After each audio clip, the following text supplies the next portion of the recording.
কৃষ্ণ জয় গুৰু শংকৰ। আজি অমৃত সাগৰ সত্ৰ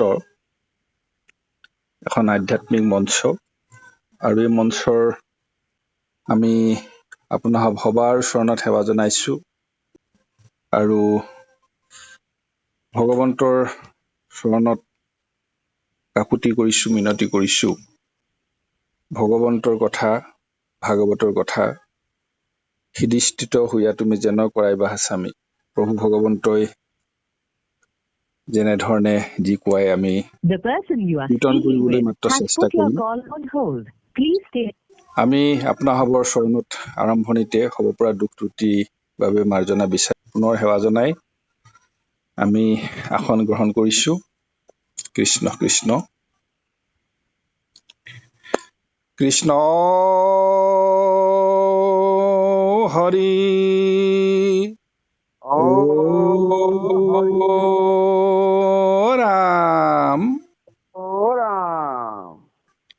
কৃষ্ণ শংকৰ গুৰু হৰি ৰাম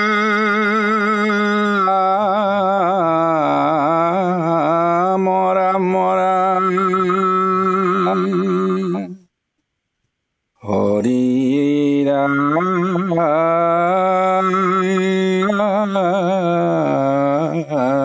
ৰাম ৰাম।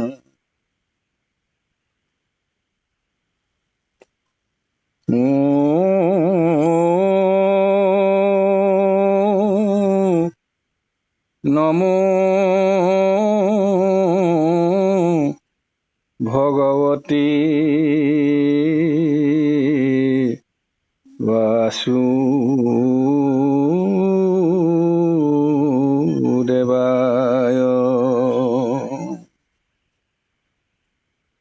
জন্মাদস্য য়তু অন্যাদিতৰত স্বাৰ্থে স্বভিগ্ৰহ স্বৰাট তেনে ব্ৰহ্ম হৃদয়াদি কবয়ে মুহ্যন্তি যৎসূৰয় তেজুৱাৰি মৃদাং যথা বিনিময়ো যত্ৰ তিসৰ্গো সমিচ্ছা ধান্নাসেন সদা নিৰস্ত কুহকং সত্যং পৰং ধীমহি। ধৰ্ম ৰুজিত কৈতৱত্ৰ পৰমো নিৰ্মৎসাৰণাং সতাং বেদং বাস্তৱমত্ৰ বস্তু শিৱদং তাপত্ৰয়োন্মলনম। শ্ৰীমদ্ ভাগৱতে মহামুনিকৃতে কিংবা পুৰৈৰীশ্বৰঃ সদ্যো হৃদয়ৰুদ্ধত্যক্ত কৃতিভিঃ শুশ্রূষুভিস্তৎসনাৎ নিগম কল্পতরু গলিতং ফলং শুক মুখাদমৃতদব সংযুক্তম পিয়ত ভাগবত রসমালয়ং মুহুরহু রসিকা ভুবি ভাবুকা। পিয়ত ভাগবতং রসমালয়ং মুহুরহু রসিকা ভুবি ভাবুকা। কৃষ্ণ ৰসত চতুৰ যিটো জন কৃষ্ণৰ চৰণে দিয়া মন পৰম সন্তোষে পিউক ৰস অমৃত। হয়, এয়া বৈকুণ্ঠৰ কল্পতৰু মহাভাগৱত শাস্ত্ৰ, আৰু এই ভাগৱতৰ ৰস অমৃত ৰস। অমৃত বুলিবলৈ নাই। অমৃত মানে স্বয়ং ভগৱন্তৰ কথা কোৱা হৈছে। ভগৱন্তক পোৱাৰ পিছত যেনেকৈ পাবলৈ একো বাকী নাথাকে, ভগৱন্তক জনাৰ পাছত যেনেকৈ জানিবলৈ একো বাকী নাথাকে, ঠিক তেনেকৈ এই ভাগৱতৰ মাজত প্ৰকাশিত ভক্তিৰ যি অমৃত ৰস, এই ৰস যিজনে পায় বা পান কৰে, সেইজনে আৰু জীৱনত একো সোৱাদ ল'বলৈ, স্বাদ ল'বলৈ বাকী নাথাকে।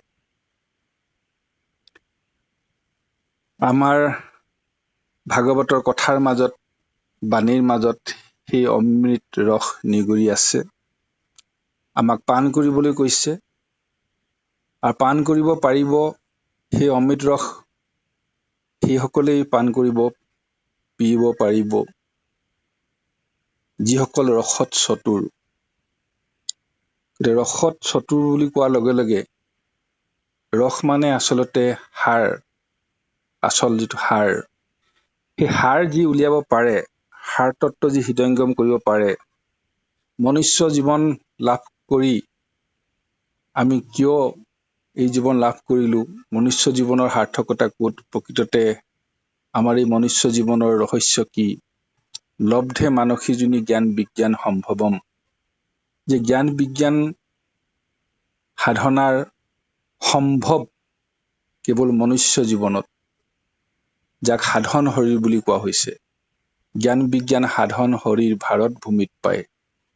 গতিকে এই ভাৰতবৰ্ষত কলি যুগত আমি শ্ৰেষ্ঠ নৰতনু পাই এই ভগৱন্তৰ নাম বস্তু লগত পালো, চাৰিও সমন্বয়। গতিকে আমাক সেই তত্ত্ব জানি কৈছে, মনুষ্যৰ জন্ম সবাহন্তে শ্ৰেষ্ঠ আছে দিব্য জ্ঞান পাই, পৰম মংগল শৰীৰ নামক সততে ফুৰিব গাই। ভগৱন্তৰ গুণ লীলা, গুণময় নাম, ভগৱন্তৰ লীলা প্ৰকাশ কৰা ভগৱন্তৰ যি নাম, এই ভগৱন্তৰ নাম খাওঁতে শুওঁতে উঠোতে বহোতে অনৰ্গল আমাৰ মুখত বাজি থাকিব লাগে। কাণেৰে ভগৱন্তৰ নাম আমি অনৰ্গল অহৰ্নিশে শ্ৰৱণ কৰি থাকিব লাগে। কহন্তা থাকিলে কৰ্ণ পাতিয়া শুনয়, শুনন্তা থাকিলে অতি শ্ৰদ্ধাই কহয়। গতিকে তাৰ যোগেদি মনুষ্য জীৱন সফল হয় বুলি কৈছে। মনুষ্য জন্ম সবাহন্তে শ্ৰেষ্ঠ আছে দিব্য জ্ঞান পায়। অৰ্থাৎ এই দিব্য জ্ঞান বা আধ্যাত্মিক জ্ঞান, ভক্তিৰ জ্ঞান, তাত ভক্তিৰ সাধন মাৰ্গত যদি আমি আগবাঢ়ি যাব পাৰিছো, তেতিয়াহে আমি মানুহ নামৰ সেই প্ৰমাণ পত্ৰখন, সেই চাৰ্টিফিকেটখন লাভ কৰিব পাৰো। গতিকে এই কথা আমাক ভাগৱতে সকীয়াই দিছে, আৰু সেই ভগৱন্তৰ গুণলীলা শ্ৰৱণ কৰি মনুষ্য জীৱন সফল কৰিবৰ কাৰণে, আধ্যাত্মিক সাধন মাৰ্গত আমাৰ আগুৱাই নিবৰ কাৰণে, আগুৱাই যাবৰ কাৰণে এই ভাগৱতে আমাক উপদেশ দিছে। শাস্ত্ৰ গুৰু হবে শিষ্যক কৃপায়ে ভাল উপদেশ দিব, শিষ্য হবে শুদ্ধ ভাৱে নধৰিলে, তাৰা হবে কি কৰিব। গুৰুৰ গাত দুখ নাথাকে, শাস্ত্ৰৰ গাত দুখ নাথাকে, যদিহে আমি জানি বুজিও সেই পথেৰে, সেই ৰাজমাৰ্গেৰে, ভকতি ৰাজমাৰ্গেৰে আমি আগবাঢ়ি নাযাওঁ। এতিয়া এই ভকতি যি ৰাজমাৰ্গ, আনজতে হব মিছা ভক্তিৰ অভাৱে, ভকতি বিহীন ভৈলে জ্ঞানত নাহিকে সিদ্ধি, ভকতি বিহীন জ্ঞানে কৰ্মে নাহাতে কাৰো মুক্তি। গতিকে এই ভকতি যিটো তত্ত্ব, এই তত্ত্বটো বৰ দুৰূহ, বৰ দুৰ্বোধ্য বুলি কৈছে। পৰম দুৰ্বোধ্য আত্মতত্ত্ব, তাৰ জ্ঞান অৰ্থে হৰিযত, লীলা অৱতাৰ ধৰা তুমি কৃপাময়। নামঘোষাত মহাপুৰুষে লিখিছে এই তত্ত্বটো। এই আত্মতত্ত্ব, পৰম তত্ত্ব, জীৱতত্ত্ব, ব্ৰহ্মতত্ত্ব, আত্মজ্ঞান, আধ্যাত্মিক জ্ঞানেৰে পুষ্ট হোৱাটো, সেই তত্ত্ব সহজে লাভ কৰাটো বৰ ইমান সহজ নহয়, সহজবোধ্য নহয়, সকলোৰে কাৰণে সি সহজ নহয়। গতিকে তাৰ কাৰণে গুণময় লীলা, কৃষ্ণ দাপৰ যুগত আৱিৰ্ভাৱ হল, কৃষ্ণ ভগৱান স্বয়ং। গতিকে সেই ভগৱন্তই কৃষ্ণৰূপে অৱতাৰ হৈ যিখিনি লীলা কৰিলে, সেয়াই এই দশমত বৰ্ণিত হৈছে। সেহি কলি যুগে মই কৰি বহু হাৰ, যদুবংশে যিখিনি হৈবুহ অৱতাৰ, অৰ্থাৎ যদু বংশত মই কৃষ্ণ নামেৰে অৱতাৰ হৈ যিখিনি লীলা কৰিম, পুতনাক বধ কৰাৰ পৰা আৰম্ভ কৰি বৈকুণ্ঠ প্ৰয়াণলৈকে, সেই লীলাই, মোৰ সেই গুণ লীলা কৰ্মই হব কলিযুগৰ ভকতৰ শ্ৰৱণ কীৰ্তনৰ মূল আধাৰ বা মূল সম্পদ, মূল বিষয়বস্তু, যি দশমত বৰ্ণিত হৈছে। আৰু এই দশমৰ পাঠ আমাৰ চলি আছে। গতিকে কৃষ্ণৰ লীলা সাধাৰণ মানুহৰ দৰে মানৱী লীলা কৰি কৃষ্ণই মনুষ্য ৰূপত এই আবিৰ্ভাৱ হৈছে। কাৰোবাৰ কাৰণে একেবাৰে সাধাৰণ মানুহ গোৱাল, কিন্তু আত্মতত্ত্ব যে কৃষ্ণটো ভগৱান স্বয়ং, প্ৰকৃত অন্তৰ্দৰ্শী ভক্তে সেই কৃষ্ণক চিনি পাইছে, সকলো চিনি পোৱা নাই।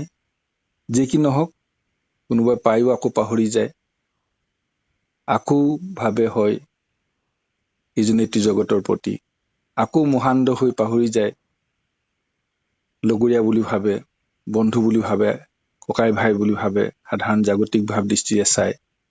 যশোদাও কেতিয়াবা নিজৰ একেবাৰে জাগতিকভাৱে নিজৰ পুত্ৰ বুলি ভাবে। সকলোৱে তেনেধৰণে বিভিন্ন সময়ত বিভিন্ন ভাৱেৰে কৃষ্ণক পূজে, ভক্তি কৰে, শ্ৰদ্ধা কৰে, সেৱা কৰে। যি কি নহওক, এয়া মায়াময় সংসাৰ, মায়াময় জীৱন।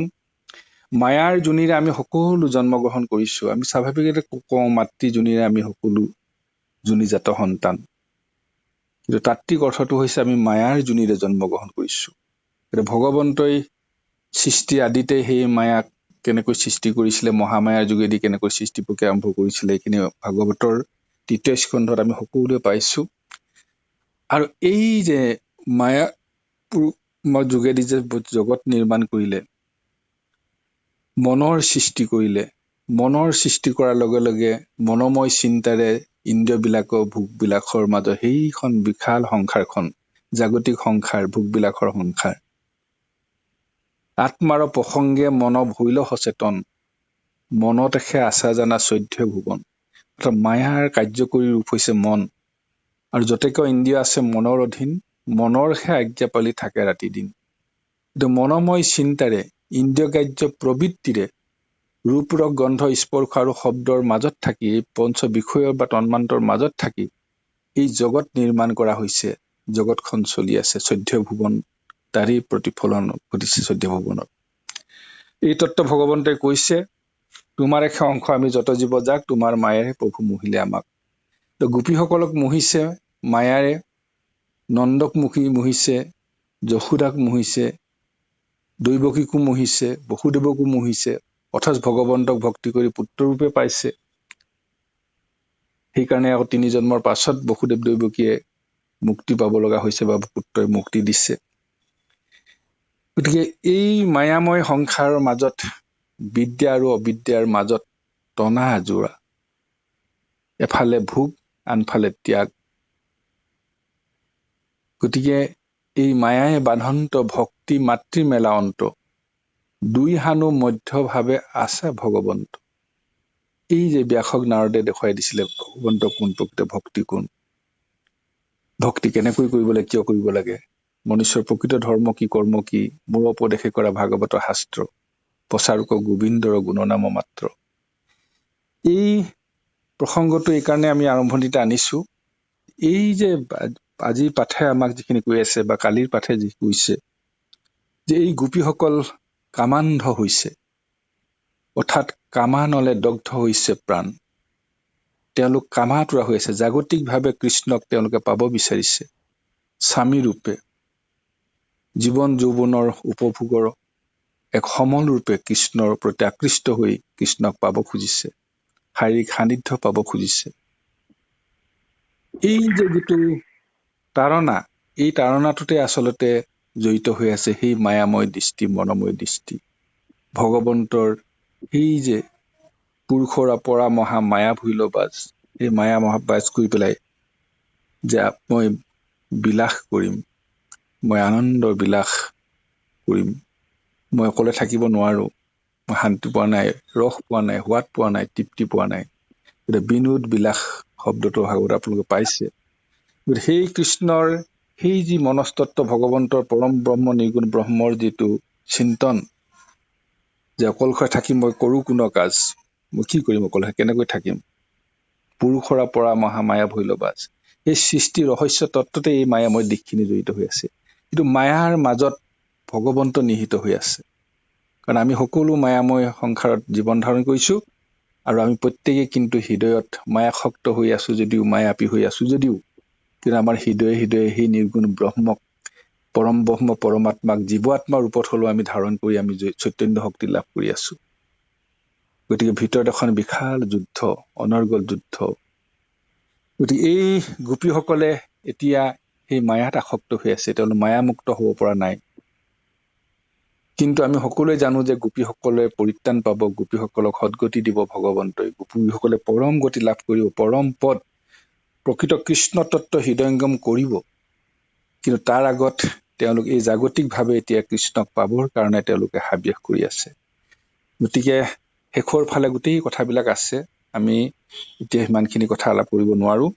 গতিকে এতিয়া এই কথাখিনি আমি চিন্তা কৰি, এই ভাৱনাৰে এতিয়া ইতিমধ্যে আমাৰ মনলৈ যিখিনি কথা আহিলে পাঠাংশৰ তত্ত্ব অৰ্থ সম্পৰ্কত, এই কথাখিনি হৃদয়ংগম কৰি লৈ এতিয়া আমি মায়াবী দৃষ্টিৰে বা মায়াময় দৃষ্টিৰে জাগতিকভাৱে কামাতুৰা সেই গোপীসকলৰ কৃষ্ণৰ প্ৰতি থকা যিটো প্ৰেম আসক্তি ক্ৰিয়া প্ৰতিক্ৰিয়া যিবোৰ আমি ইয়াতে প্ৰতিফলিত হব বা হৈছে, সেইখিনিৰ মাজত আচলতে আমি আধ্যাত্মিকতাৰ সোৱাদ লব লাগিব। জাগতিকভাৱে আমি তেনেধৰণে বিচাৰ কৰি থাকিলে নহব। সেই দৃষ্টিটো, আত্মদৃষ্টিটো, আত্মন্বেষণটো আমাৰ চিন্তাৰ মাজে মাজে জাগতিক যিটো ব্যাখ্যা বা যিটো পাঠে যিখিনি কথা কাহিনী কথা কব, তাৰ মাজে মাজে কিন্তু সেই অন্বেষণ আমাৰ থাকিব লাগিব। যেনেকৈ হিৰণ্যকশিপুৰক দেখাৰ লগে লগে হিৰণ্যাক্ষৰ কথা আমি আলাপ কৰাৰ লগে লগে জয় আৰু বিজয়ৰ কথা পাহৰি গলে নহব, কাৰণ বৈকুণ্ঠৰ পৰা আহি পেলাই তেওঁলোকে অসুৰ হৈ জন্ম লৈছে, আকৌ উদ্ধাৰ পাইছে। সেই আত্ম অন্বেষণ আমাৰ প্ৰত্যেকৰে থাকিব লাগিব। এতিয়া ইয়াতে গোপীসকলে কৃষ্ণৰ প্ৰতি আকৃষ্ট, কৃষ্ণৰ বিয়োগত তেওঁলোক ভাৰাক্ৰান্ত, তেওঁলোকৰ জীৱন নৰয়, বিৰহে আকুল গোপী হামাক নিমিত্ত, ঝুৰে নয় নৰ নিৰস্থিৰ নহে চিত্ত। বৰগীতত আপোনাৰভাৱে আমি গাই থাকো। কৃষ্ণই অনুভৱ কৰিছে যে মোৰ প্ৰতি যি প্ৰেমাসক্তত তেওঁলোকৰ এনেকুৱা অৱস্থা হৈছে যেন তেওঁলোকে যেন জীয়াই নাথাকিব। শেষত উদ্ধৱক পঠিয়াইছে, আমি সকলোৱে জানো সেই কথাখিনি সান্তনা দিবৰ কাৰণে। ইমান কৃষ্ণৰ প্ৰতি গভীৰ প্ৰেম আকুলতা, কৃষ্ণই লীলা কৰিবই, কাৰণ কৃষ্ণৰ তত্ত্বটোৱে সেইটো যে মৎস্যকুৰ্ম আদি মই অৱতাৰ ধৰো, নানা অৱতাৰ ধৰো, ভকতে যিমতে বাঞ্ছে সেহি কৰ্ম কৰো। অৰ্থাৎ ভকতে মোক যেনেধৰণে বাঞ্ছা কৰে, যেনেধৰণে বিচাৰে, মই তেনেধৰণে ভকতৰ মনৰ কামনা পূৰ্ণ কৰো। সেই কাত্যায়নী ব্ৰত পালন কৰিছিলে কৃষ্ণক পাবৰ কাৰণে, কৃষ্ণৰ প্ৰতি ভিতৰি ভিতৰি আকৃষ্ট হৈছিলে। সেই কথা কৃষ্ণই জানিছিলে, আৰু তাৰ ফলশ্ৰুতিৰে এয়া গৈ গৈ শেষত কৃষ্ণই কথা দিছিলে, বস্ত্ৰহৰণ কৰিছিলে। যিখিনি কথা আগতে আমি সকলোৱে পাইছো। গতিকে যে হব, মই তোমালোকৰ এই কামনা এদিন পূৰণ কৰিম, কথা দিছিল। আৰু সেই দিনটো আহিল ৰাসক্ৰিয়া, শৰৎকালত ৰাসক্ৰিয়া। গতিকে ৰাসক্ৰিয়া কৰি আছে গোপীসকলৰ যত যিমান মনৰ বাঞ্ছা, মনৰ কামনা, যি যেনেধৰণে বিচাৰিছে, যেনেধৰণে ভাবিছে, যেনেধৰণে কাম কেলি কৰিব খুজিছে, কৃষ্ণই তেনেধৰণে প্ৰত্যেককে সংগ দিছে, সুখ দিছে, তৃপ্তি দিছে। কিন্তু তাৰ মাজতো এয়া যিহেতু আধ্যাত্মিক তত্ত্ব কথা জড়িত হৈ আছে, গতিকে সেই অহংকাৰ যেতিয়া হল কৃষ্ণক পোৱাৰ পাছত, পাবৰ কাৰণে হাবিয়াস, কিন্তু পোৱাৰ পাছত তেওঁলোকে কৃষ্ণক পালো, আমাৰ প্ৰতি কৃষ্ণ আকৃষ্ট, আমাৰ ৰূপ যৌৱনে কৃষ্ণক আকৰ্ষণ কৰিছে, আমাক এৰি কৃষ্ণ থাকিব নোৱাৰে। এই যিটো অহংকাৰ আহিল, নিজৰ জীৱন যৌৱন সম্পদক লৈ, নিজৰ দেহ সৌন্দৰ্যক লৈ, যিকোনো জাগতিক পটভূমিত আমাৰ যিকোনো ক্ষেত্ৰতে, সমস্ত ঐশ্বৰ্যৰ ক্ষেত্ৰত বিভূতিৰ ক্ষেত্ৰত, সম্পদৰ ক্ষেত্ৰত যি অহংকাৰ আহে, সমস্ত কৰ্মক মই কৰোঁ বুলি মানে, যে আমাৰ প্ৰতি আকৃষ্ট হৈয়ে কৃষ্ণই আমাৰ লগত আছে। গতিকে এই মনোভাৱটো যেতিয়া আহিলে, গতিকে কৃষ্ণই গোপীসকলক তাৰ এটা চিকিৎসা দিব খুজিছে, যে মই নিৰ্গুণ ব্ৰহ্ম, মই পৰম ঈশ্বৰ, মোক তোমালোকে কি মোহিবা? গতিকে আচলতে মই কোন তোমালোকে জানিবলৈ বহুত বাকী আছে। তথাপিতো তোমালোকৰ যি প্ৰেম, মোৰ প্ৰতি যিটো অনুৰাগ, এই অনুৰাগৰ প্ৰতি আকৃষ্ট হৈ তোমালোকক মই যিটো ভকত বৎসল, মই হামো ভকত বৎসল গুণে ভকতৰ অধীন, গতিকে তোমালোকৰ সং দিছো, কিন্তু তোমালোকৰ এই অহংকাৰ মই নাইকিয়া কৰিব লাগিব, নাইকিয়া কৰিম। গতিকে কৃষ্ণ অন্তৰ্ধান হল। অন্তৰ্ধান হোৱাৰ পিছত হা কৃষ্ণ বুলি গোপীসকল আৰু আকুল ব্যাকুল হল। আকুল ব্যাকুল হৈ গোপীসকলে এতিয়া কৃষ্ণ বিৰহত নিজক পাহৰি গৈছে, আত্মহাৰা হৈ গৈছে। গতিকে কৃষ্ণৰ গুণ লীলা, কৃষ্ণই যিবোৰ কৰিছিলে, তেওঁলোকে যিবোৰ দেখিছিলে, সেই কৃষ্ণৰ গুণ লীলাবিলাক কৰি কৰি সেই কৃষ্ণক সুঁৱৰিছে, কৃষ্ণক স্মৰণ কৰিছে, কৃষ্ণক তেওঁলোকে বন্দনা কৰিছে, নিজৰ মন শান্ত কৰিব খুজিছে। তাৰে ইয়া পটভূমি ইয়া কৈছে পাঠে আমাক সুন্দৰকৈ কব এতিয়া। এ ৰাম কেহু বোলৈ কালি দমু মই যদুনাথে, উভৰি দিয়া উঠৈ কতো গোপিকাৰ মাথে, সত্তৰে অন্তৰ সৰ্প দুৰাচাৰ, দুষ্ট কদন্দিবে লাগি মূৰ অৱতাৰ,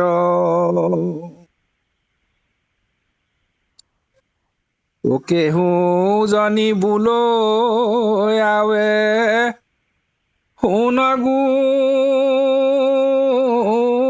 গোপীছয়, বনজুই বেহিলে ক মিলিল প্ৰলয়,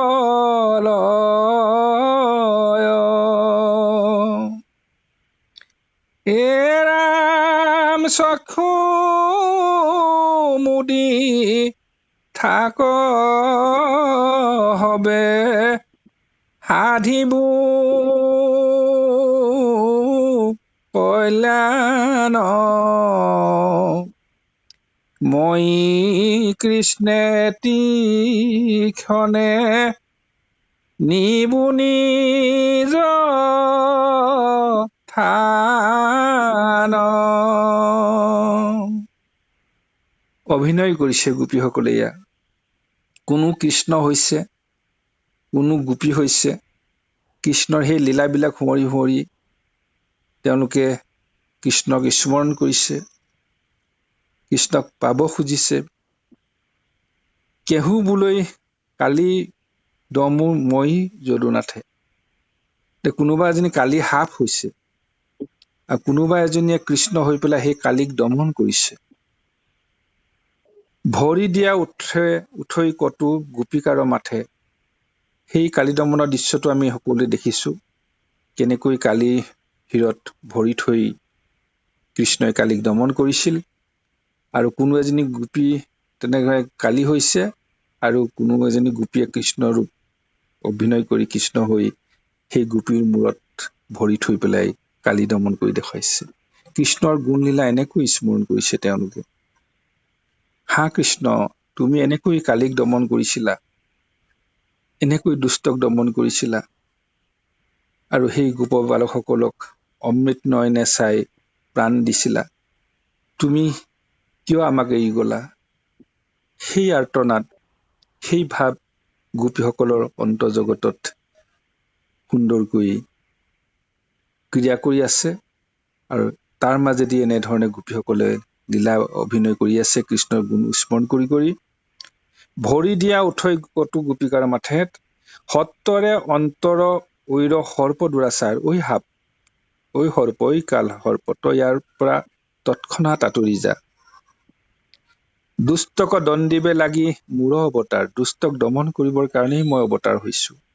মই কৃষ্ণ, মই স্বয়ং ভগৱান, নিৰ্গুণ ব্ৰহ্ম, মই অনন্ত কোটি ব্ৰহ্মাণ্ডৰ অধিকাৰী।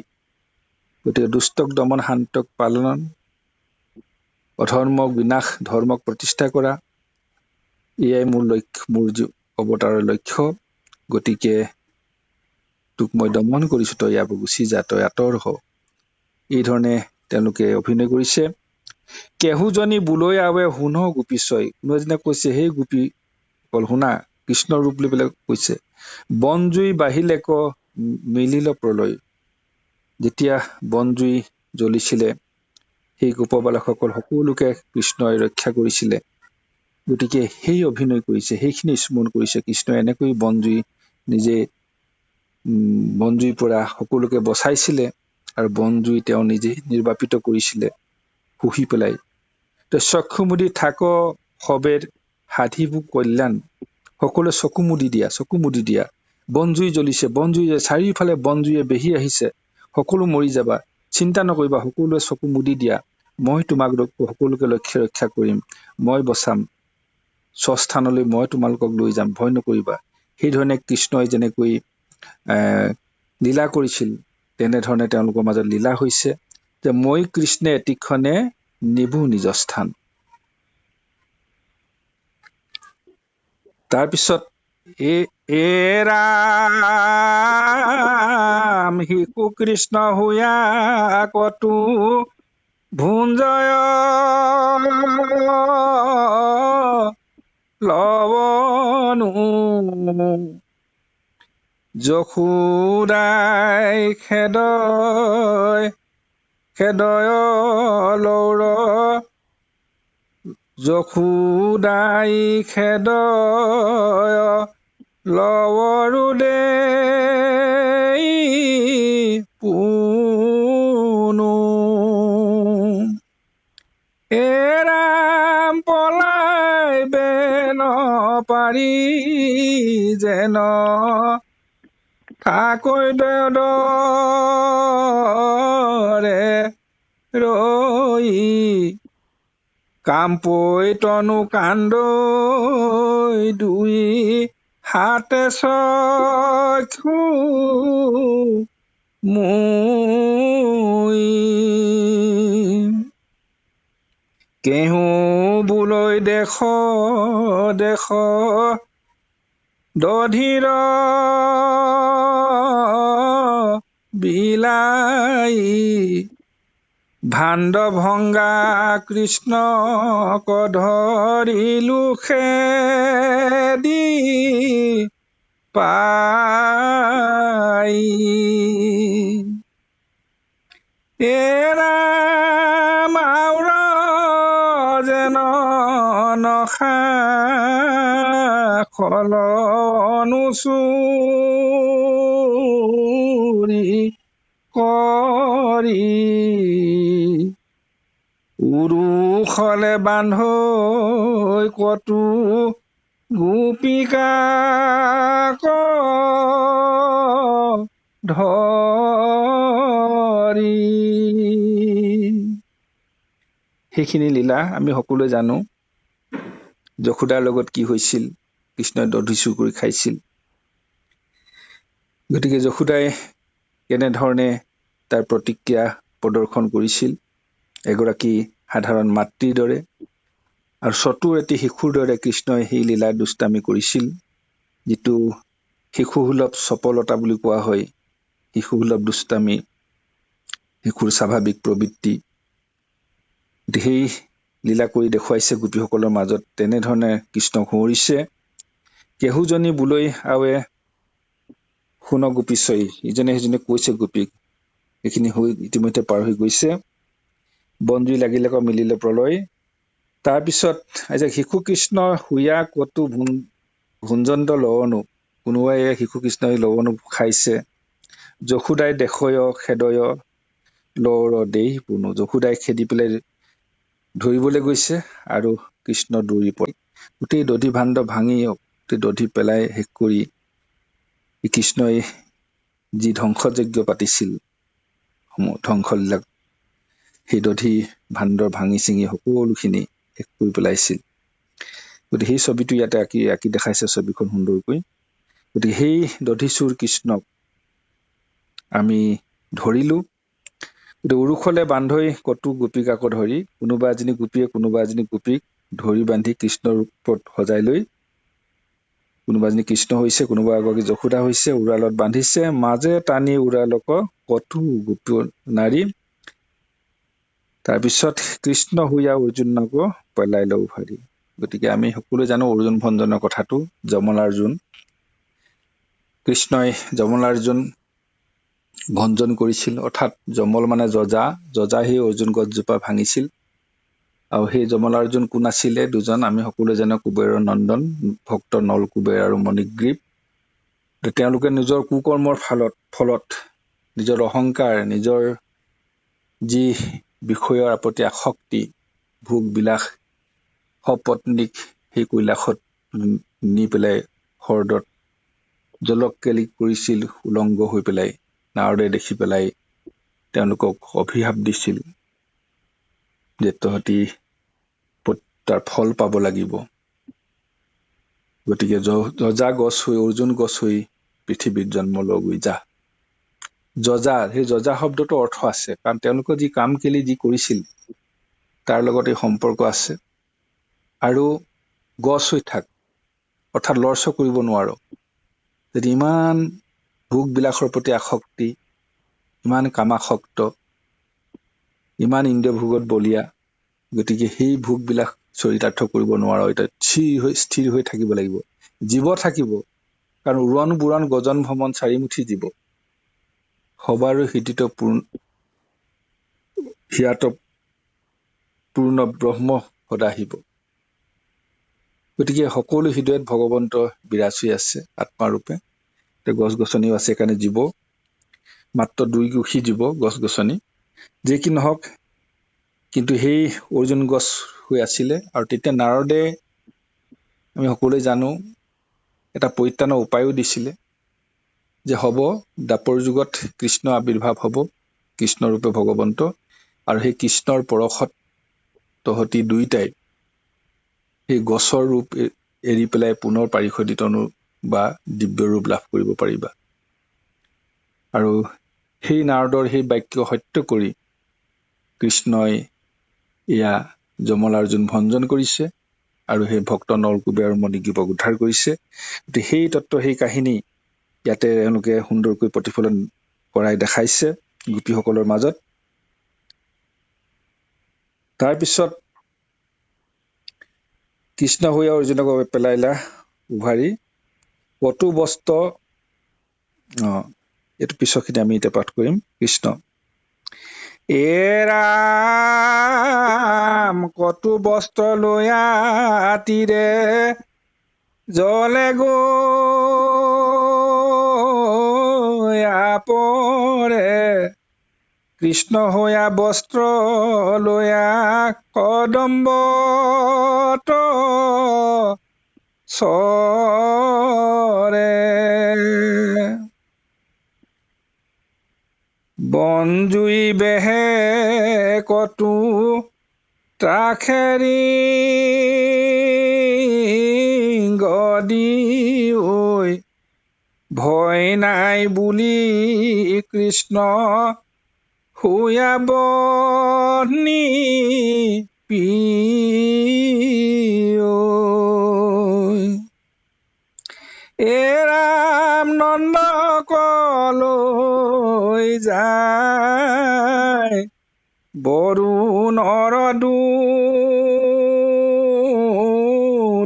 ধৰি, কটু কৃষ্ণ হৈয়া নৈ তাহাক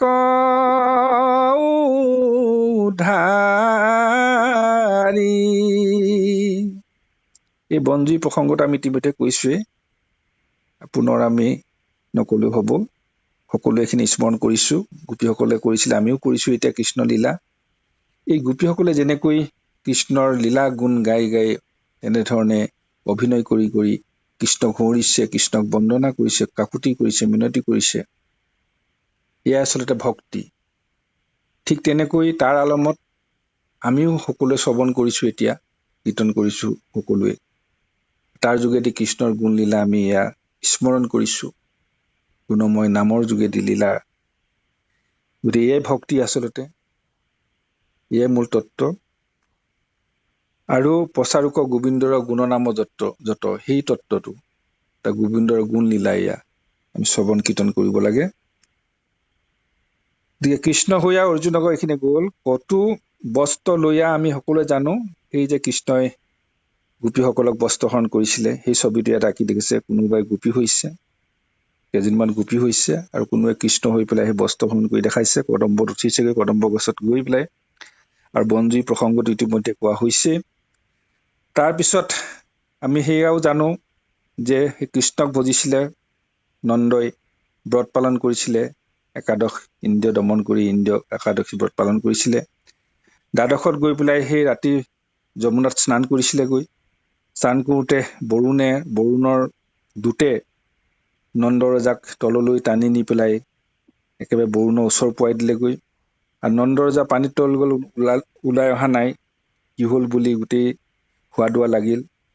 কলৈ গ'ল নন্দ, কি হ'ল? শেষত কৃষ্ণই আহি পেলাই সেই নন্দক জানি পেলাই যে বৰুণৰ দূতে লৈ গৈছে, গতিকে পুনৰ যমুনাত জাপ দি সেই বৰুণৰ দূতৰ পৰা, বৰুণৰ কাষৰ পৰা নন্দৰজাক উদ্ধাৰ কৰি আনিছিল। আৰু সেই কথা বিতংভাৱে ভাগৱতৰ বৰ্ণনা আছে, আপোনালোকে আমি সকলোৱে অলপ শ্ৰৱণ কৰিছো বা কীৰ্তন আগে কৰিছো। গতিকে সেই কথাখিনি সোঁৱৰিছে তেওঁলোকে, তেনেকে কেনেকৈ কৃষ্ণই নি গৈ পেলাই আকৌ পুনৰ সেই নন্দৰজাক কেনেকৈ বৰুণৰ পাখৰ পৰা উদ্ধাৰ কৰি আনিছিলেগৈ চুচুৰাই টানি আজুৰি, সেই কথা তেনেধৰণে অভিনয় কৰি তেওঁলোকে কৃষ্ণক সোঁৱৰিছে। কতো কৃষ্ণ হৈয়া আনয় তাহাংক উদ্ধাৰি, কোনোবা এজনে কৃষ্ণ হৈ পেলাই সেই নন্দ অভিনয় কৰা, নন্দ ৰূপত ভাও দিয়া সেই গোপিকাক ধৰি আনিছেগৈ, উদ্ধাৰি আনিছেগৈ। এৰাম পত্ৰে বিচাই সজ্জা পাৰৈ, শুয়া গোপগণ কৃষ্ণ হৈয়া কৰৈ, কতো হৰিয়ে হয়ন।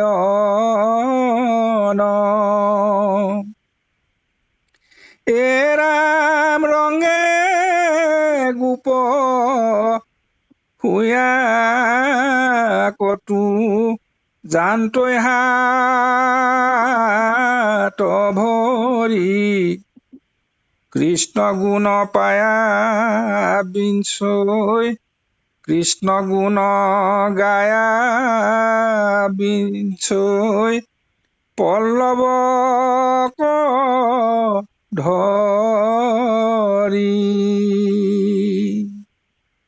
কি কৰিছে? কোনোবা এজনী গোপী কৃষ্ণ হৈছে, আৰু সেয়া পায়ৈ পত্ৰে বিচাই সজ্জা পাৰৈ শুয়া গোপগণ, ধুনীয়াকৈ গছপাতবিলাক ছিঙি গছপাতবিলাক পাৰি পেলাই ধুনীয়াকৈ সজ্জা বনাই দিছে। তাত গৈ পেলাই কৃষ্ণৰূপী গোপীগৰাকীয়ে গৈ শয়ন কৰিছে ধুনীয়াকৈ। আৰু কৃষ্ণ হৈয়া কৰৈ কতো হৰিষে শয়ন, কোনোবা এগৰাকী সেই কৃষ্ণ হৈ পেলাই আনন্দ মনে সেই গছপাতৰ বিচনাত শুইছেগৈ।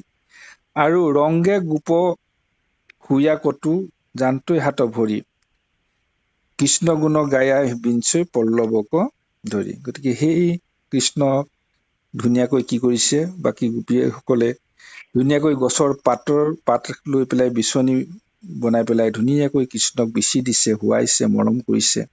সেই কৃষ্ণ লীলা তেনেধৰণে তেওঁলোকে কৰিছে।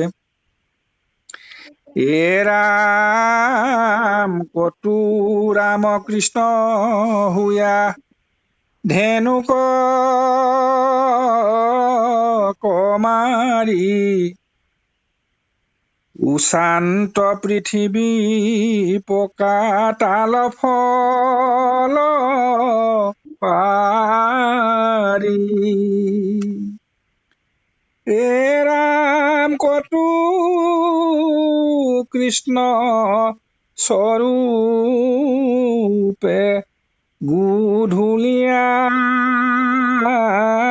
নেধেনু কটাক্ষে গোপীক মুহি সাখিবাৱে বেনু। কি কৈছে ইয়াতে যে সেয়া কোনোবা বলোৰাম হৈছে, কোনোবা কৃষ্ণ হৈছে, আৰু সেয়া ধেনুক অৰ্থাৎ ধেনুকাসুৰক কেনেকৈ বধ কৰিছিলে আমি সকলোৱে জানো। তাল ফলৰ ৰখীয়া আছিলে তেওঁ। গতিকে সেই ধেনুকাসুৰক বধ কৰি কৃষ্ণই কেনেকৈ তাল ফলত উঠি পেলাই তাল গছ জোকাৰি তাল ফল হৰুৱাইছিলে, সকলোকে খুৱাইছিলে। গতিকে তেনেধৰণৰ লীলা কৰি পেলাই তেওঁলোকে কৃষ্ণক সুঁৱৰিছে। এই কথাখিনি ইয়াত সুন্দৰকৈ প্ৰকাশিত হৈছে।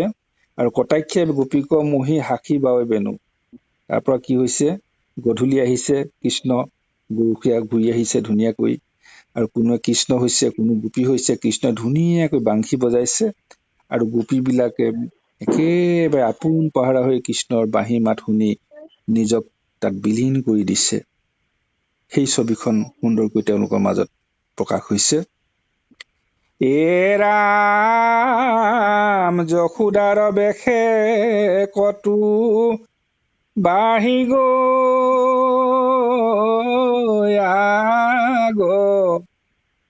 গলে বান্ধৈ তুলিয়া কৃষ্ণক পায়া লাগ।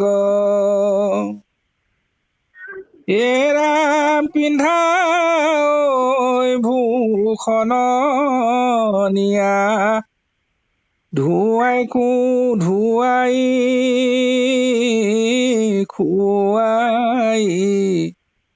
মুখ চাই থাকে পাছে সৰজাতে হুৱাই।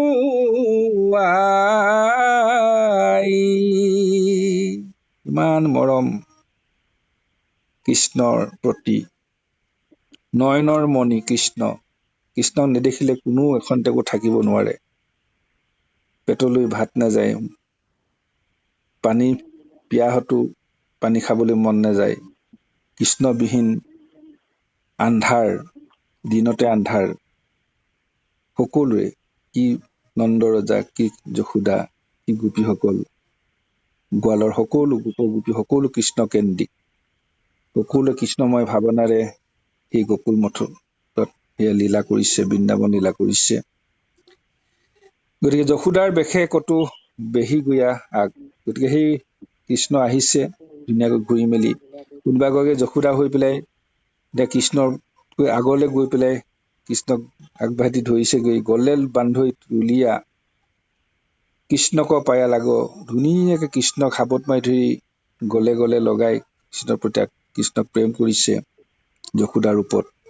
অ কৃষ্ণ আহি পালাহি, সোণটো কলিজাটো ইমান সুন্দৰকৈ নিজৰ কৃষ্ণ ওলাই যোৱাৰ পিছত যশোদাই কৃষ্ণ কেতিয়া ঘূৰি আহিব, কেতিয়া আহি গধূলি হব, আবেলি হব, সেই অপেক্ষাৰ অন্ত পেলাই কৃষ্ণ ঘূৰি আহিছে।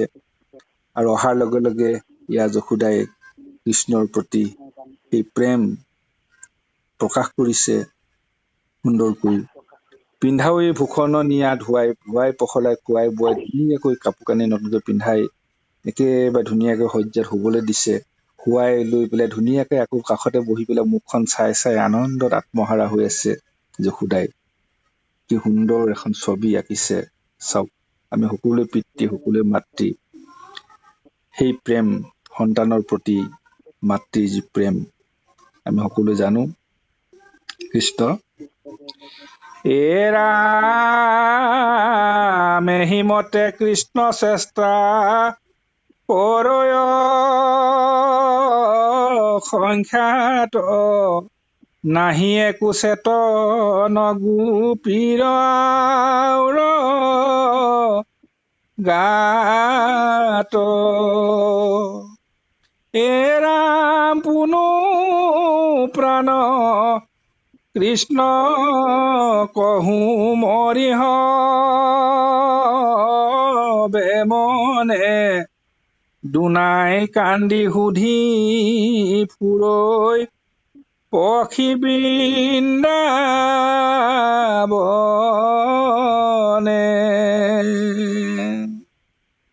এইধৰণে কৃষ্ণ চেষ্টা, অৰ্থাৎ সকলোৱে কৃষ্ণ হবলৈ চেষ্টা কৰিছে, কৃষ্ণৰ হৃদয়ত সোমাবলৈ চেষ্টা কৰিছে, কৃষ্ণৰ ৰূপ লবলৈ চেষ্টা কৰিছে, কৃষ্ণক বান্ধিব খুজিছে, কৃষ্ণক পাব খুজিছে। আচল তত্ত্বৰ কথা সেয়া। তাৰ কাৰণে কৃষ্ণৰ গুণলীলা স্মৰণ কৰিছে তেওঁলোকৰ নিজৰ মাজত। কৃষ্ণ ক্ৰিয়া, কৃষ্ণ লীলা এয়া। গতিকে অসংখ্য কৃষ্ণ যিমানবোৰ লীলা কৰিছে সকলোবিলাক কৰিছে। গতিকে কৃষ্ণ অবিহনে যেন তেওঁলোকৰ দিনতে আন্ধাৰ, আমি সকলোৱে জানো। বৰগীতত প্ৰকাশ কৰিছে, বিভিন্ন পদত প্ৰকাশ কৰিছে সেইখিনি কথা। গতিকে আমি ইয়াত সেই ছবিখন সকলোৱে দেখিছো, সকলোৱে পাইছো। তাৰপিছত ইয়াতে কৈছে, কোনো প্ৰাণ কৃষ্ণক সুমৰি হবে মনে। গতিকে কৃষ্ণ বিহীন তেওঁলোকৰ জীৱন আন্ধাৰ, তেওঁলোক অচেতন হৈ গৈছে, যেন গাত চেতনা নাই। কেনেকৈ কৃষ্ণ অবিহনে তেওঁলোক জীয়াই থাকিব, কৃষ্ণক নেদেখাকৈ কেনেকৈ থাকিব। গতিকে পুনৰ হা কৃষ্ণ বুলি কৃষ্ণক সুমৰিছে। দুনাই কান্দি সুধি ফুৰৈ পখি বৃন্দাবনে। গোটেই বৃন্দাবনত হা কৃষ্ণ কলৈ গলা, আমাক এৰি থৈ কিয় গুচি গলা। এইধৰণে কৃষ্ণৰ প্ৰতি আকৃষ্ট হৈ কৃষ্ণৰ সন্ধান কৰি তেওঁলোকে বৃন্দাবনত ঘূৰি ফুৰিছে, সকলোৱে কৃষ্ণক বিচাৰি ফুৰিছে। এ ৰাম কৃষ্ণ কৃষ্ণ বুলি চেঞ্চাই থিৰনো হিবুক প্ৰবন্ধে বিচাৰি ফুৰৈ মাধৱ বন্ধুক।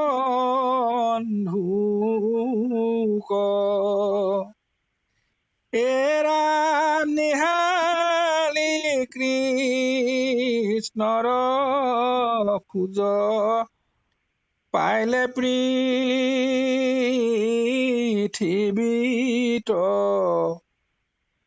ধ্বজ ব্ৰজ পংকজ কুশে অলংকৃত।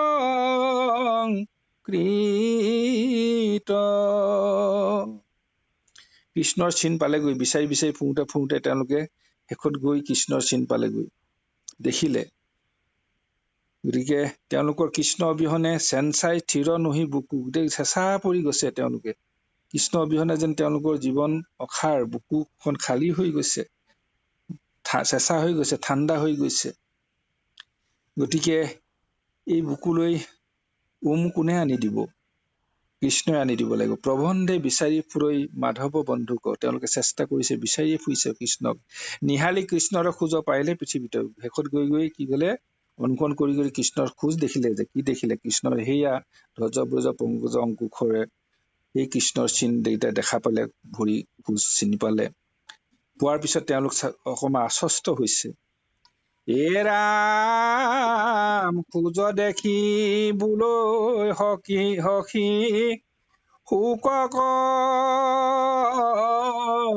দূৰ, আৱে পাইবু কৃষ্ণ পলাই যায় বেকত দূৰ।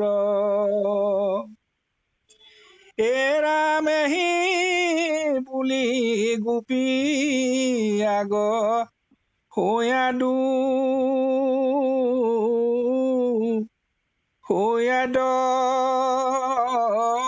খেকুৰি গোপালৰ পঞ্জাল প্ৰবন্ধেনে গুৰি। ইয়াতে কৈছে যে খোজ দেখি চিনি পালে ইয়াৰ কৃষ্ণক, খোজ পালো যেতিয়া ক'ত যাব, কিমান দূৰ যাবনো। গতিকে নিশ্চয় ওচৰতে আছে, কৃষ্ণ বিচাৰি পাম বুলি তেওঁলোকে পুৰা কৃষ্ণক বিচাৰি ঘূৰিছে। আৰু 10 খোজ 20 খোজ মান ইফালে সিফালে পুৰা দৌৰিছে, ঘূৰিছে। তাৰপিছত কি হৈছে, গোপালৰ পঞ্জাল প্ৰবন্ধে নেই গুৰি। গুৰি শব্দটো আচলতে মানে খোজ চাই খোজ মিলাই খোজ অনুকৰণ কৰি যোৱাটো বুজায়। খোজে মানে যোৱা, সেইটো অৰ্থত প্ৰকাশ কৰে। তাৰে প্ৰচেষ্টা কৰিছে, কৃষ্ণক পোৱাৰ সন্ধান কৰিছে। ৰাম কতো দূৰ গয়া দেখে নিহালি দুনাই কৃষ্ণৰ খোজতে স্ত্ৰীৰ খোজ পৰি যায়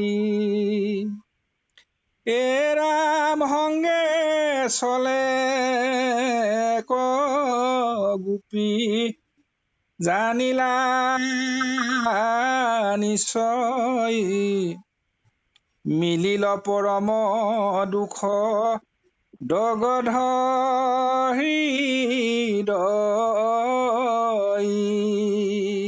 এইখিনিতে এটা বেলেগ দ্বন্দ্ব সৃষ্টি হৈছে অন্য একোৱা জুই যেন তেওঁলোকৰ হৃদয়ত জ্বলিবলৈ আৰম্ভ কৰিলে গোপীবিলাকৰ কৃষ্ণ বিৰহত তেওঁলোক এনেই আকুল হৈ আছেই হৃদয় জ্বলি আছে কিন্তু তাতে দুখৰ ওপৰত দুখ তেওঁলোকে কৃষ্ণ খোজ চাইছে গৈ আছে বিচাৰি কৃষ্ণক কিন্তু দেখিলে যে কৃষ্ণ খোজৰ লগতে এগৰাকী গোপী অৰ্থাৎ তিৰোতা মানুহৰ এটা খোজ দেখিছে গতিকে তেওঁলোকৰ হৃদয়খন জ্বলিছে কেনেকৈ জ্বলিছে কিয় জ্বলিছে যে কৃষ্ণই নিশ্চয় বেলেগ এগৰাকী গোপীৰ লগত গৈছে বা গোপী এগৰাকীৰ লগত কৃষ্ণ আছে গতিকে আমাক এৰি পেলাই এগৰাকী বিশেষ গোপীক সংগ দি কৃষ্ণই কিয় আমাক উপেক্ষিত কৰিব আমাক বঞ্চিত কৰিব এই জুই কোৱাই তেওঁলোকক দহিছে জ্বলিছে তেওঁলোক ৰাম অন্যে মাতি আনি দেখাও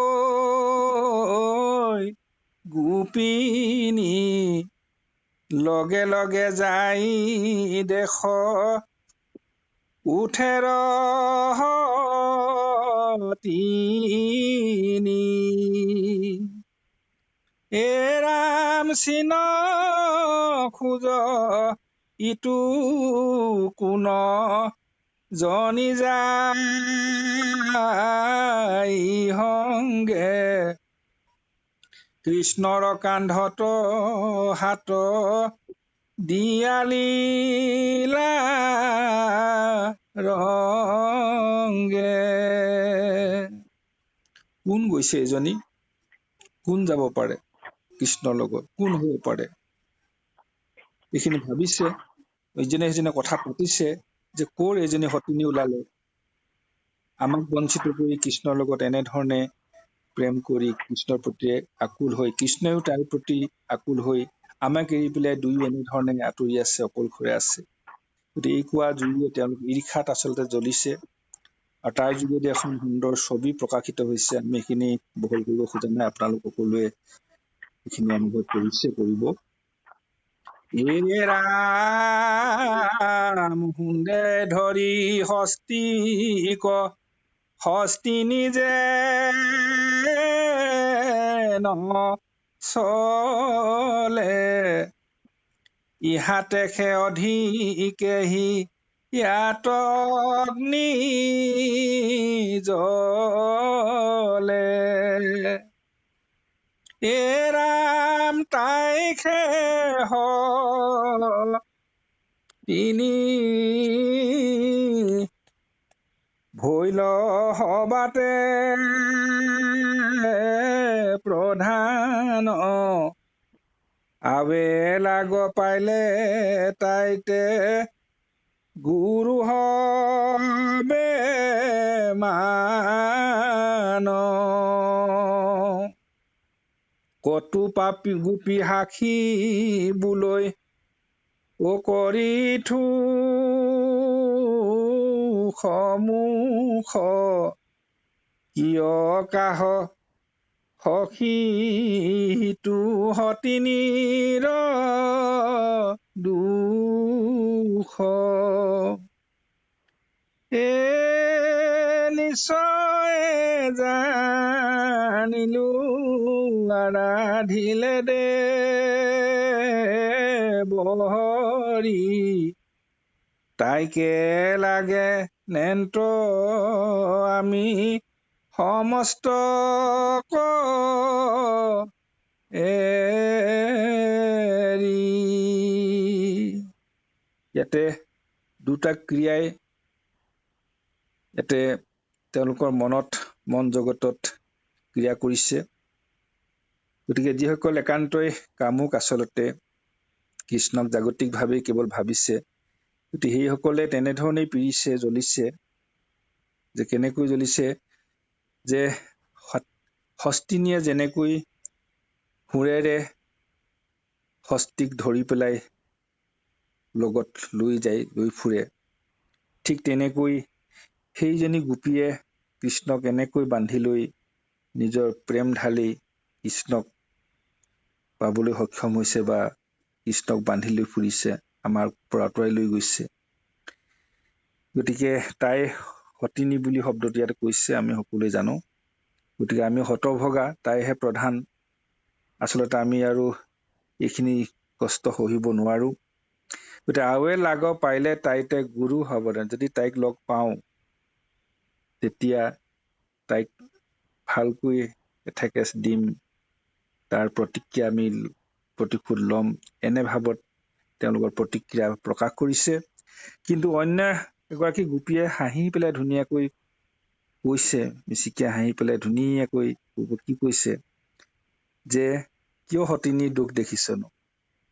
এতিয়া আমিয়ে দুৰ্ভগীয়া, আচলতে আমিয়ে অভগা, আমি অভাগিনী, আমাৰ সেইখন পুণ্য নাই। সেইগৰাকী গোপী নিশ্চয় পূৰ্বজন্মৰ ফল আছিলে, কৃষ্ণক আৰাধনা কৰিছিলে, ভক্তি কৰিছিলে, যাৰ কাৰণে কৃষ্ণক তেওঁ পাবলৈ সক্ষম হৈছে, আৰু কৃষ্ণই তেওঁক লৈ পেলাই আমাৰ পৰা আঁতৰি এনেধৰণে আছেগৈ। গতিকে আমি দুখ কৰিলেনো কি হব? ৰাম কতু গোপী সখী দেখাৱে মাথা তুলি, দেশ ধন্য ধন্য কিনো কৃষ্ণ পদ ধূলি, ৰামাকে পাইলে পাত কিও সংসাৰ নিস্তৰে, শুদ্ধ হওঁ বুলি ব্ৰহ্মা সৰুহিৰে ধৰে। গতিকে এগৰাকী গোপীয়ে কৈছে এতিয়া, ঠিকে আছে, হ'ব, আমি যদি ভক্তি কৰো কৃষ্ণ আমাৰ প্ৰতিও সদয় হ'ব। সেই কৃষ্ণক ভক্তিহে বশ কৰিব পাৰি। যি কৃষ্ণক কৈছে ইয়াতে, ব্ৰহ্মা হৰেও কৃষ্ণৰ পদধূলি ল'বলৈ ইচ্ছা কৰে, কৃষ্ণৰ পদধূলা লৈ পেলাই কৃষ্ণক ভক্তি কৰে। গতিকে কৃষ্ণক ভক্তি কৰি সংসাৰ তৰে পাতকীয়া, সমস্ত পাপীয়ে কৃষ্ণক পদধূলা লৈ কৃষ্ণক সেৱা কৰি ভক্তি কৰি নিজৰ জীৱন উদ্ধাৰ কৰিব পাৰে, সমস্ত পাপ বিনাশ কৰিব পাৰে। গতিকে সেই কৃষ্ণক পদধূলা আমি শিৰত লৈ কৃষ্ণক ভক্তি কৰো, এই ভাৱেৰে সুন্দৰভাৱে নিজৰ মনোভাৱ প্ৰকাশ কৰিছে। ৰাম আইখ ঘহো এহি বুলি আমিও মাথাত, হুয়া শুদ্ধ মাধৱক দেখিবো সাক্ষাৎ, ৰাম জগত দুৰ্লভ কৃষ্ণ পদৰে নুমাখি, হেন বা পবিত্ৰ হুয়া কৃষ্ণ মুখ দেখি। গতিকে কৃষ্ণৰ মুখ দেখিম, কৃষ্ণক আমি পাম, কৃষ্ণ পদধূলা শিৰত লৈ আমি কৃষ্ণক ভক্তি কৰো, কৃষ্ণক সেৱা কৰো। জগতৰ দুৰ্লভ, কোনেও কৃষ্ণক সহজে পাব নোৱাৰে। কৃষ্ণ পদে সেৱা পোৱাটো, কৃষ্ণ দৰ্শন পোৱাটো অতি দুৰ্লভ। এই কথাখিনি স্মৰণ কৰিছে। গতিকে আমি মূৰত এয়া পদৰেণু মোহাৰো, শিৰত ধূলি লওঁ বুলি কৈছে।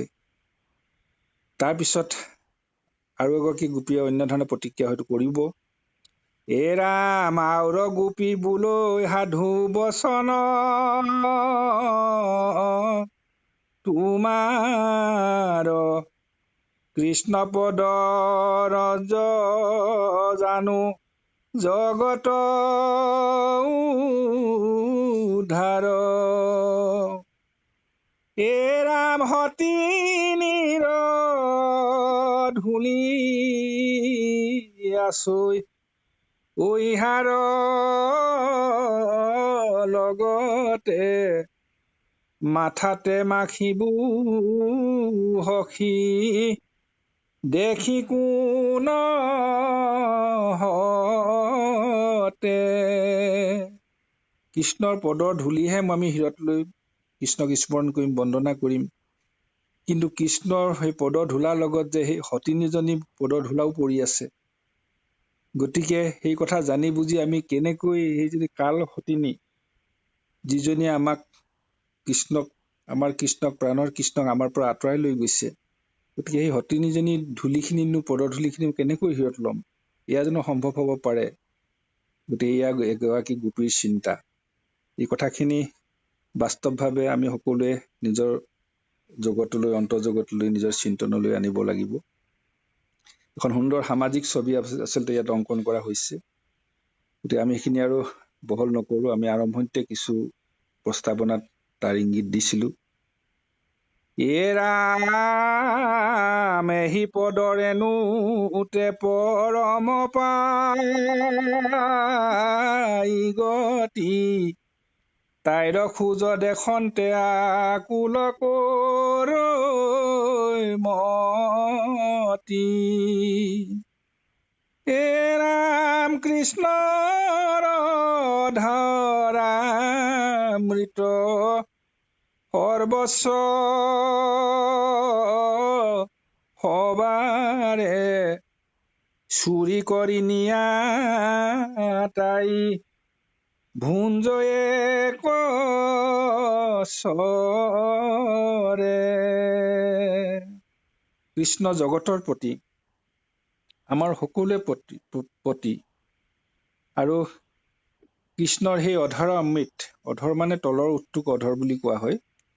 অৰ্থাৎ কৃষ্ণৰ যদি ওঠৰ স্পৰ্শ যদি পাওঁ, আমাৰ সৰ্বস্ব পোৱা হৈ যায়, যাৰ কাৰণে সকলোৱে আমি হাবিয়াস কৰিছোঁ। অকণমান কৃষ্ণৰ সং, কৃষ্ণৰ অকণমান শাৰীৰিক সান্নিধ্য আমি সকলোৱে কামনা কৰিছোঁ। কিন্তু সেই অধৰ অমৃতৰ স্পৰ্শৰ পৰা আমি বঞ্চিত হৈছোঁ।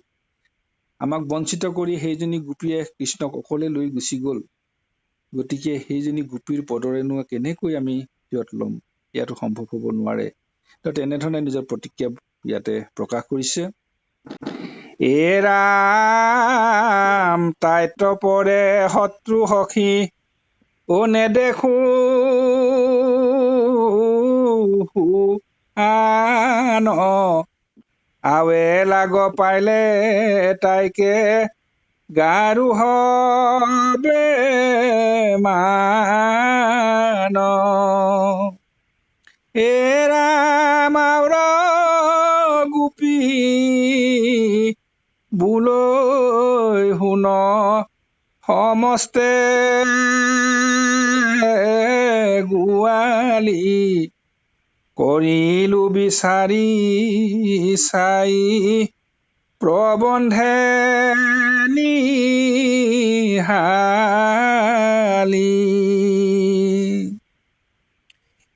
ৰাম আৱে ঐত তাইৰ খোজ নাকলি অভালে, তৃণে বিন্ধিলে হুকুমল ভৰি তলে।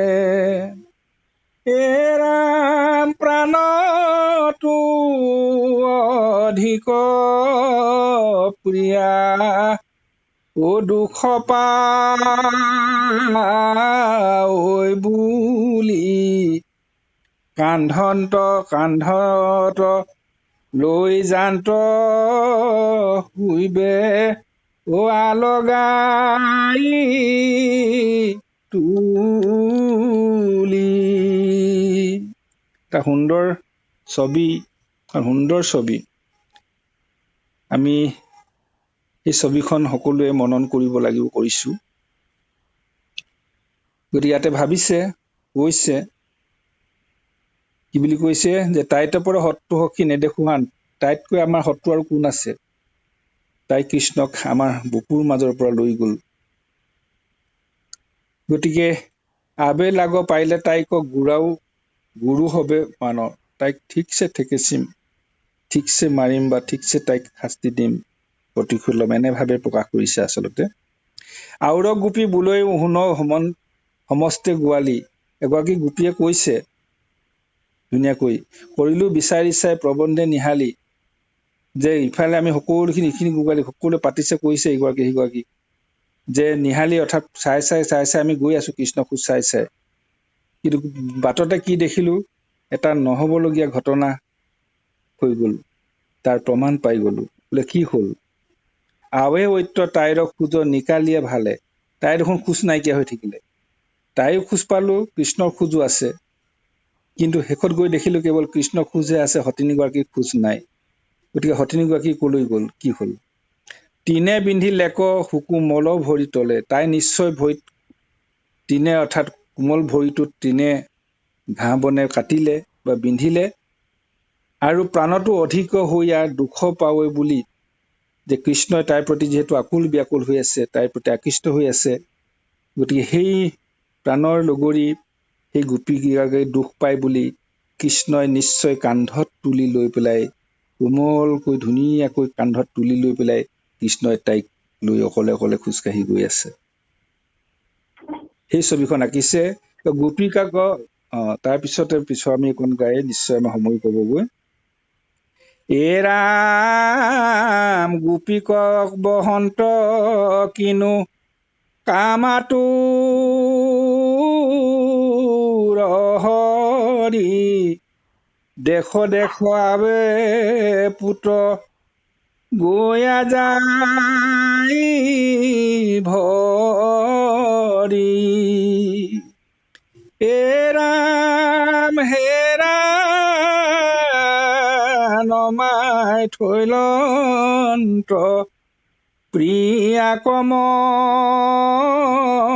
হাসয়, দেখা তাউৰ অৰ্থে পাৰিলন্ত পুষ্প ছয়, পাৰিল গৰুৱা চৰাই ফুলৰ ভৰি ফান্দি, অৰ্ধেক ভৰিৰ খোজ হেৰাছৈ বান্ধি, ৰাম হেৰা দেখা তাইক ঐত উৰুত বৈ খাই, বান্ধিলন্ত খোপা কামাতুৰ যদু ৰাই, হেৰা মাৰিলা খোপাত তাইৰ ফুলছ তুভিতি, দেখা চিলন্ত বসি গোপিকা হিতি, ৰাম হেৰা দেখা তাইক কৃষ্ণে কান্ধে বাহু মেলি, কৰিলা অহিতে ক্ৰীড়া কৌতূহল কেলি।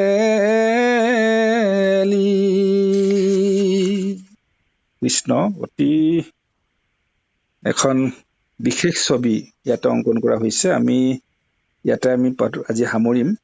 গতিকে আপোনাৰভাৱে চাওক ইমান সুন্দৰকৈ এখন দ্বন্দ্বাত্মক ছবি, এখন অন্তৰ্জগতৰ মন জগতৰ এখন দ্বন্দ্ব, এখন সাধাৰণতে তিৰোতা মানুহৰ কামাতুৰা তিৰোতাৰ বা এনেধৰণে প্ৰেমাসক্ত সকলৰ প্ৰেমাস্পদৰ বিয়োগ ঘটিলে কেনেধৰণৰ ক্ৰিয়া প্ৰতিক্ৰিয়া হয়, অন্তৰ্জগতত কেনেকুৱা এখন যুদ্ধ সৃষ্টি হয়, কেনেকুৱা দৃষ্টিভংগীৰে তেওঁলোকে কথাবোৰ চাব খোজে বা আমি চাব খোজো।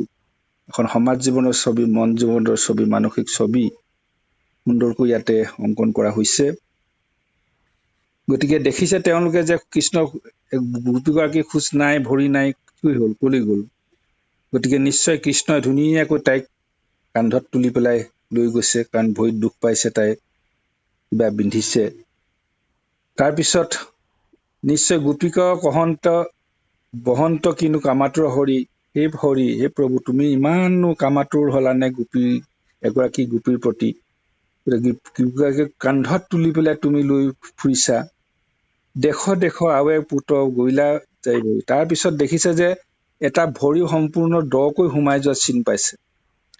ভাবিছে নিশ্চয় কৃষ্ণই সেই গোপীকাক কান্ধত লৈ ফুৰিছিল, তাৰপিছত এবাৰ নমাই দিছিল, ওপৰৰ পৰা নমাই দিওঁতে নিশ্চয় হেঁচাটো বেছিকে পৰি পেলাই গোপীৰ ভৰিটো দকৈ মাটিত সোমাই গৈছিল। তাতো ক্ৰিয়া হ'ব, প্ৰতিক্ৰিয়া হ'ব। হেৰা নমাই থৈলন্ত পিৰাক মহাশয়, নিশ্চয় সেই পিৰাক নমাইছিলে তাত, কিন্তু দেখা তাৰ অৰ্থে পাৰিলন্ত পুষ্পচয়। কাৰণ সিমান দকৈ তেনেকৈ মাটিত পেলাই থব নোৱাৰি, বা মাটিতটো ভৰিটো দুখ পায়ে আছে। গতিকে ধুনীয়াকৈ ফুলৰ সজ্জা বনাইছে, ফুল পাৰি পেলাই ধুনীয়াকৈ ফুলবিলাক মেলি পেলাই ধুনীয়াকৈ এখন সজ্জা বনাইছে। তাত ধুনীয়াকৈ নিজৰ প্ৰিয়াক, সেই প্ৰেমিকাগৰাকীক তাত ৰাখিছে, থৈছে, সেই ছবিখন আঁকিছে। তাৰপিছত চাক, অৰ্ধেক ভৰিৰ খোজ হেৰা আচৰি বান্ধি, হেৰা দেখা তাইক উৰুত নমাই। এখন অলপ আমি দকৈ চালেহে ইয়াৰ অৰ্থটো বুজি পাম যে অৰ্ধেক ভৰিৰ খোজ, অৰ্থাৎ ভৰিটো আধা খোজ। ভৰিটো আধা খোজ কেতিয়া পৰে? তাৰপিছত কৃষ্ণই কৈছে যে নিজৰ উৰুত তাইক উঠাই লৈছে।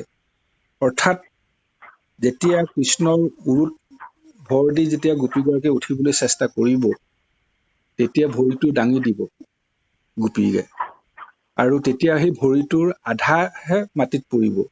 অৰ্থাৎ আমি যেতিয়া কৰবালৈ উঠিবলৈ বেগ মেলি দিওঁ, তেতিয়া আমাৰ ভৰিটো আধাহে মাটিত পৰে।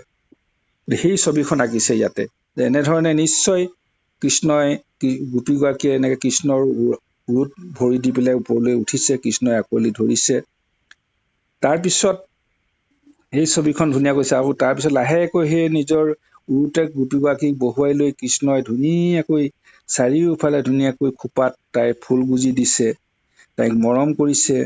দেখা আছিলন্ত বসী গোপিকাৰ সহিতে, তাতে গোপীগৰাকীক লগত লৈ কৃষ্ণই তাতে নিশ্চয় একেলগতে বহি আছে।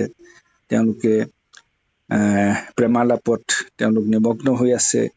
গতিকে আমাক পৰিহাৰ কৰি সেইগৰাকী গোপীৰ লগত এনেধৰণে ক্ৰিয়া কৰিছে। সেই অন্তদন্ত, সেই মানসিক সংঘাত সেই গোপীসকলো হৈছে। হেৰা দেখা তাইক কৃষ্ণে কান্ধে বাহু মেলি, হেৰা চোৱা, নিশ্চয় কৃষ্ণই বাহু মেলি পেলাই সেই গোপীগৰাকীক আলিংগন কৰিছে। কৰিলা তহিতে ক্ৰীড়া কৌতূহল কেলি, আৰু তাতে ধুনীয়াকৈ সেয়া কৌতূহল কেলি কৰি গোপীগৰাকীৰ লগত কৃষ্ণই আছে। গতিকে এই ধৰণে তেওঁলোকৰ মন জগতৰ চিন্তা ছবি সুন্দৰকৈ প্ৰকাশ কৰিছে।